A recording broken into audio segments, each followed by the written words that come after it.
बिस्मिल्लाहिर्रहमानिर्रहीम। अस्सलाम वालेकुम फ्रेंड्स। आज की रेसिपी में मैं आपके साथ शेयर कर रही हूँ कि आप घर पर किस तरह से दही को बआसानी मीठा और गाढ़ा जमा सकते हैं।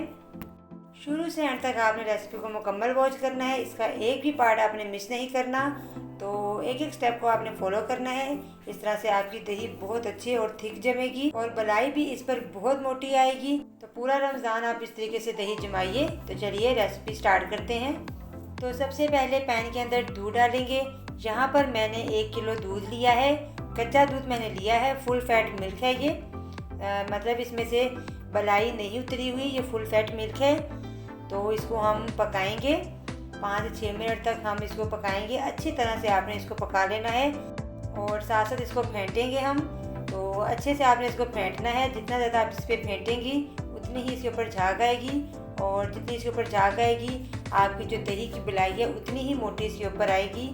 तो आपने इसको अच्छे से फेंटना है। अब इसके अंदर हम डाल देंगे 1/2 टेबल स्पून शुगर। दही के अंदर हम चीनी इसलिए डाल रहे हैं क्योंकि दही में चीनी डालने से दही का जो खट्टापन होता है वो नहीं आता और इसमें एक मिठास सी होती है।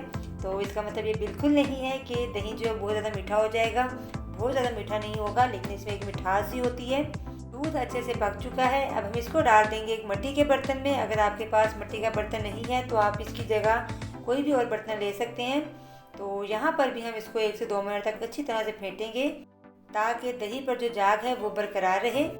1 टेबल स्पून मैंने दही लिया है और इसके अंदर मैंने 1 टीस्पून दूध ऐड किया है और इसको अच्छे से मिक्स कर लिया है। और अब इसको हम डालेंगे इसके अंदर। तो आपने आराम से साइडों पर इसके डाल देना है, इसको हिलाना नहीं है। किनारों पे आपने दही को डाल देना है।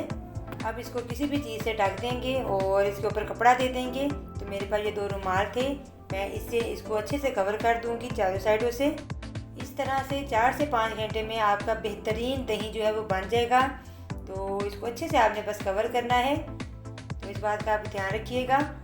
तो ये देखें 4 से 5 घंटे हो चुके हैं, दही भी अच्छे से जम चुका है। ये देखें माशाल्लाह से कितनी खूबसूरत और कितनी मोटी इसके ऊपर बलाई आई है। तो अब इसको फ्रिज में रखेंगे। 1 घंटे के लिए आपने दही को फ्रिज में लाजमी रखना है। इससे जो दही है वो मज़ीद गाढ़ा होगा और मलाई भी जो थिक हो जाएगी इसकी। इसको फ्रिज में रखे हुए 1 घंटा हो चुका था, तो मैंने अब इसको फ्रिज से बाहर निकाला है। तो ये देखिए माशाल्लाह से कितनी मोटी इसके ऊपर बलाई आई है और कितना ये गाढ़ा दही जमा है, और ये मीठा भी बहुत ज़्यादा है। तो इस तरह से आप दही को बनाइए पूरे रमज़ान में।